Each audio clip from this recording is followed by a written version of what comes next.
It's time for bookkeeping, beer, and BS. I know you got a whole shitload of business experience.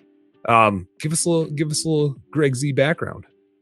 I'll start back around 2013. Not going to go too much further back than that, but I was in corporate America doing sales for a hospital system in Columbus, Ohio.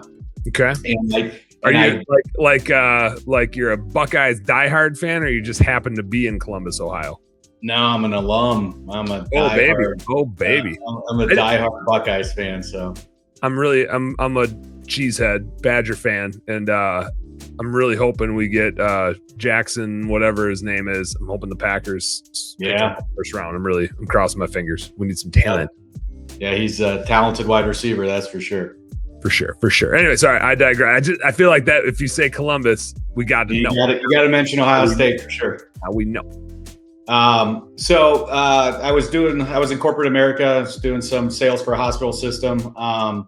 And I went to a 3-day seminar on investing in real estate. So Rich Dad, Poor Dad, Robert Kiyosaki's group put on a seminar, and I decided to start dabbling. Said, hey, I'd like to flip a house. I'd like to own a rental property. This seems like it'd be great. And within 2 years was full-time flipping houses.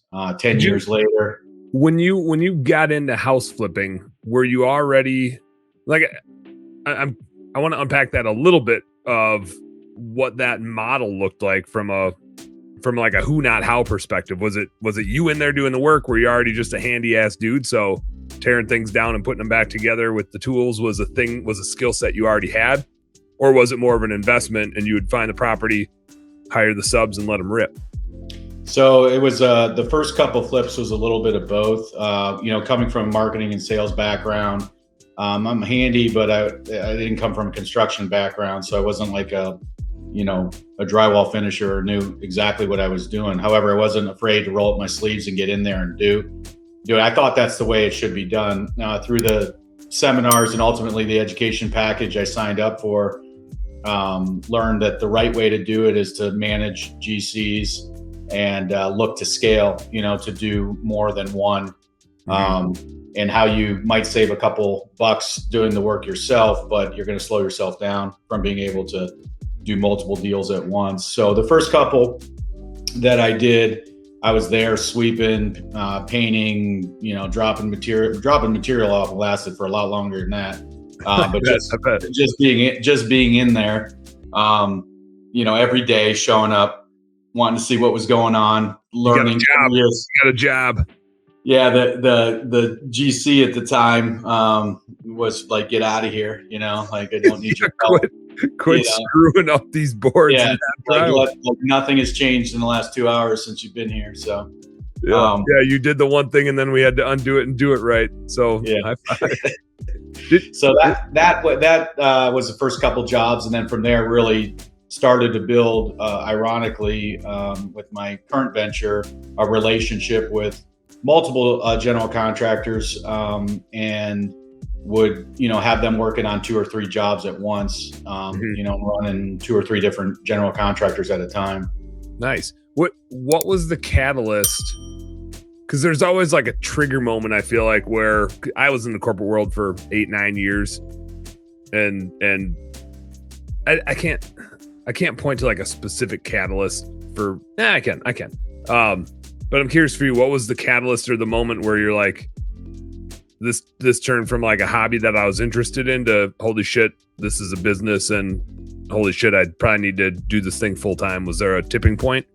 There was. There was a hard deadline, but I always knew. I had been dabbling with from the time I was in college with trying to be an entrepreneur. So I knew that was just a path I was going to go on one way or the other. Like holding a job. Yeah, holding a job was like, what else is out there? But my hospital system I was working for sold the division to the hospital. It was actually a joint venture between some physicians in the hospital, and they sold my division to the hospital, and the position that I held was no longer there. So I was, I was told in advance that this would happen. So I had, time, which it was such a unique, unbelievable experience to not have the pressure of making money immediately because you're holding a job and you have income coming in and you can kind of dip your toe in the water. If that pressure was on you to like, I got to eat next month off of I got this. some bills that need to be paid. Yeah, so I could also say that kind of held us back a little bit, or held me back a little bit too, as well, from just being comfortable doing a deal here at a time and then another deal, as opposed to maybe fast forwarding it a little bit more. And at the time, it was like coming out of the bottom of the Great Recession, coming back up in 2013. So there was a lot of fear still.